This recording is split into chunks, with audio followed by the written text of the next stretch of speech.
The placenta is a specialized organ that connects the developing fetus to the mother and plays a vital role in the exchange of nutrients, gases, and waste products between the two. The development of the placenta begins during implantation. The blastocyst consists of two main components, the outer cell mass known as the trophoblast and the inner cell mass known as the embryoblast. As the trophoblast makes contact with the endometrium, it differentiates into two layers, the inner cytotrophoblast and the outer syncytotrophoblast. By day 9, the blastocyst becomes fully embedded in the uterine wall. As the syncytotrophoblast continues to invade and spread, spaces called lacunae begin to form in between. These lacunae are filled with blood from uterine vessels. Around day 12, the lacunae develop into the intervillous space, which is filled with blood. Additionally, the extraembryonic mesoderm forms between the cytotrophoblast and the embryoblastic structure. By days 13 and 14, the extraembryonic mesoderm differentiates into two layers, forming what is known as the extraembryonic coelom, which will later become the chorionic cavity.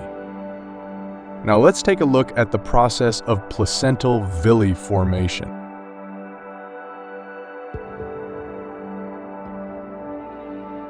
The cytotrophoblast penetrates through the syncytotrophoblast, forming primary villi. Some areas it does contain anchoring villi, while others it doesn't have floating villi. The cytotrophoblast also proliferates around the intervillous spaces, creating an outer cytotrophoblastic shell. During week 3, the extraembryonic mesoderm invades where the primary villus is located, transforming it into a secondary villus. Some of the extraembryonic mesoderm transforms into fetal capillaries.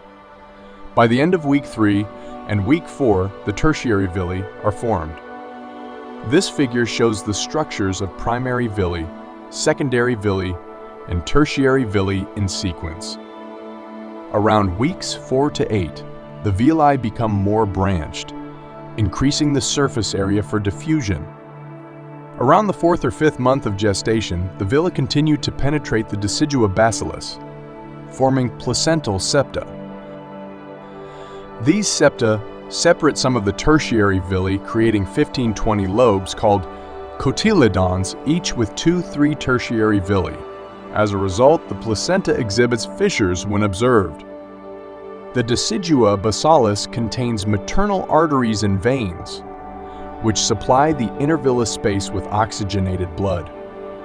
This blood is released from the arteries and returns to the maternal vein, and this process is known as the maternal placental circulation. Simultaneously, within the intervillous space, there is a crucial exchange of gases. Oxygen coming from the spiral arteries and carbon dioxide being transferred from the fetal capillaries. This exchange is called the fetal placental circulation, ensuring that oxygen reaches the fetus while carbon dioxide is eliminated.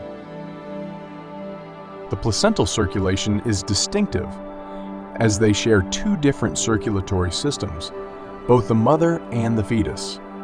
This circulation plays a significant role in supplying nutrients and oxygen to the baby from the mother without combining the mother's and baby's blood.